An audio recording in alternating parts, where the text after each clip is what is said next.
BJP ও কংগ্রেস ছেড়ে তৃণমূলে যোগদানের ঢল।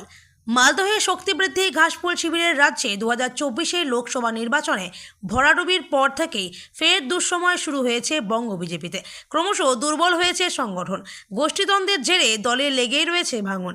এবার মালদহে দলে দলে তৃণমূল কংগ্রেসে যোগদান করলেন বহু বিজেপি ও কংগ্রেস নেতা সহ কর্মীরা। উন্নয়নের অভাব, গোষ্ঠীকোন্দল, সমন্বয়ের অভাব, এমনই একাধিক অভিযোগ তুলে বিজেপি ছাড়লেন 2 গ্রাম পঞ্চায়েত সদস্য। তাদের সঙ্গেই 200 কর্মী সমর্থক যোগ দেন তৃণমূলে। একই দিনে কংগ্রেসের 4 জন গ্রাম পঞ্চায়েত সদস্য আনুষ্ঠানিকভাবে তৃণমূল কংগ্রেসে যোগদান করেন। পাশাপাশি বিজেপির 2 জন গ্রাম পঞ্চায়েত সদস্য সহ প্রায় 2 শতাধিক কর্মী সমর্থক এদিন নাম লেখান ঘাসফুল শিবিরে। এদিন যোগদানকারীর হাতে দলীয় পতাকা তুলে দেন রাজ্যের প্রতিমন্ত্রী সাবিনা ইয়াসমিন। মোথাবাড়ি বিধানসভা কেন্দ্রের রথবাড়ি গ্রাম পঞ্চায়েতের সদস্য তৃণমূল কংগ্রেসের যোগদান করায় সংগঠন অনেকটা শক্তিশালী হবে বলে আশাবাদী স্থানীয় নেতৃত্ব।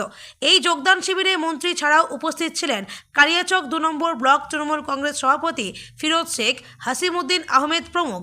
এই বিষয়ে রাজ্যের প্রতিমন্ত্রী সাবিনা ইয়াসমিন জানান, কংগ্রেস বিজেপি ছেড়ে 6 জন গ্রাম পঞ্চায়েত সদস্য এদিন তৃণমূল কংগ্রেসে যোগদান করেন। মুখ্যমন্ত্রী মমতা বন্দ্যোপাধ্যায়ের উন্নয়নের উপর ভরসা করেই তৃণমূল কংগ্রেসে যোগদানের সিদ্ধান্ত নিয়েছেন তারা, এমনই জানিয়েছেন মন্ত্রী।